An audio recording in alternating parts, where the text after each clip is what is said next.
নমস্কার, পোস্টাল মিডিয়াতে আপনাদের স্বাগত। আপনাদের সঙ্গে আমি সাগনিক। আর গতকাল অর্থাৎ 28শে জুলাই কেটে গেল অলিম্পিকের দ্বিতীয় দিন। তো চলুন এক নজরে দেখে নেওয়া যাক কেমন গেল সেই দিন ভারতীয় অ্যাথলিটের জন্য। তো প্রথমেই যে খবরটা আমরা জানতে পেরেছিলাম যে লন টেনিসে সুমিত নাগাল ফ্রান্সের কোর্টিট মাউন্টেনের কাছে 3-0 স্ট্রেট হেঁটে হেরে গেছে। অর্থাৎ প্রথম রাউন্ড থেকেই কিন্তু সুমিত নাগাল বাদ চলে গেল। দ্বিতীয় যে খবর সেটা হচ্ছে আর্চারিতে India women's team Netherlands women's টিমের কাছে কিন্তু 6-0 স্ট্রেট সেটে হেরে গেছে। অর্থাৎ কোয়ার্টার ফাইনালে যে হেরে গেল, এটাতে কিন্তু বাদ চলে গেল মিডল রাউন্ড থেকে। থার্ড যে খবরটা সেটা হচ্ছে সুইমিং থেকে কিন্তু শ্রীহরি নটরাজ 23rd ফিনিশ করেছে। 23rd কিন্তু মানে মিডল ইভেন্টে সে যেতে পারবে না। এছাড়া আরেকজন গতকাল নেমেছিল আরেকজন যে সুইমার ধীনজি দেশিঙ্গো, তিনিও কিন্তু 26 ফিনিশ করেছে হিটে, অর্থাৎ তিনিও মিডল রাউন্ডে যেতে পারবে না। সুইমিং থেকে দুটোই খুব দুঃখজনক খবর আমরা পেয়েছিলাম।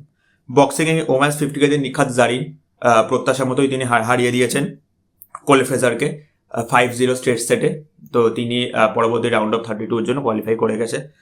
নেক্সট যে খবর সেটা হচ্ছে টেবিল টেনিসে কিন্তু দুজন ওম্যান্স অর্থাৎ সৃজা আকুলা এবং মনিকা বাত্রা দুজনেই কিন্তু অসাধারণ খেলেছেন। রাউন্ড অফ 64 থেকে তারা রাউন্ড অফ 32-তে কোয়ালিফাই করে গেছে। এবং দুজন মেন সিঙ্গেল অর্থাৎ সরনাথ কমল এবং হরমিত দেসাই অর্থাৎ দুজনেই কিন্তু হেরে গেছে। অর্থাৎ মেন্স টেবিল টেনিসে কালকে দিনটা কিন্তু খুবই মিক্সড ছিল, অর্থাৎ মিশ্র ছিল। মেন্স দুজনই বাদ চলে গেল এবং ওমেন্স সিঙ্গেলসে দুজনই কোয়ালিফাই করে গেল। এরপর যে খবর সেটা রোয়িং থেকে। আগের দিনই আপনাদের যেমন বলেছিলাম যে রোয়িংয়ে কিন্তু আর একটি সুযোগ পাবে আমাদের বলরাজ পানওয়ার।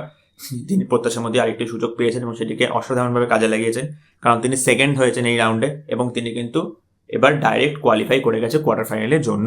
অর্থাৎ তার থেকে কিন্তু আমরা একটা অপ্রত্যাশিত মেডেল কি আশা করতে পারি, দেখে নেওয়া যাক পরবর্তী দিনগুলোতে। ব্যাডমিন্টনে কিন্তু পিভি সিন্ধু মালদ্বীপের ফাতেমাকে হারিয়ে দিয়েছে 2-0 স্ট্রেট সেটে। এটা যদিও প্রত্যাশার মতোই ছিল, কিন্তু তবুও হারিয়ে দিয়েছে। এরপর কিন্তু শুটিং কিন্তু মনু ভাকার, সব থেকে বড় খবর কালকের ব্রেকিং নিউজ, মনু ভাকার কিন্তু ব্রোঞ্জ মেডেল জিতে নিয়েছে।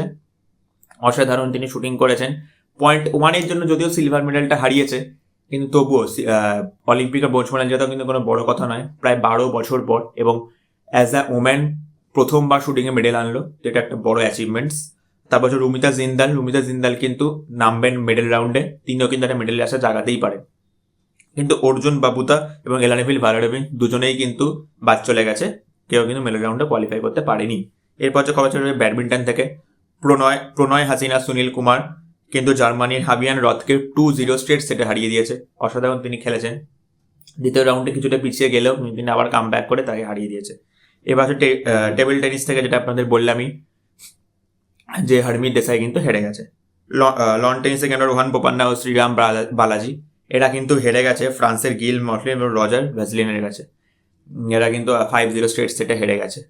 তো এই ছিল কালকে অলিম্পিকের গোটা দিনের মধ্যে ব্রেকিং নিউজ হচ্ছে 1 নম্বর যেটা রাখা হচ্ছে মনু ভাকারের ব্রোঞ্জ মেডেল যেতে অবশ্যই একটা ভালো খবর। আর যদি দ্বিতীয়ত কিছু রাখা যায় তাহলে হচ্ছে সেটা কিন্তু অবশ্যই রমিতা জিন্দালের শুটিংয়ের 10 মিটার এয়ার রাইফেলে কোয়ালিফাই করা ফাইনাল মেডেল রাউন্ডের জন্য। এটা কিন্তু খুবই একটি খুশির খবর 150 কোটি ভারতবাসীর জন্য। এছাড়া বাকি তো সবাই আপনি জানলেন, সবই একদমই ঠিকঠাক রয়েছে। তো এই ছিল কালকের খবর। তো আজকে দেখা যাক কি হয়।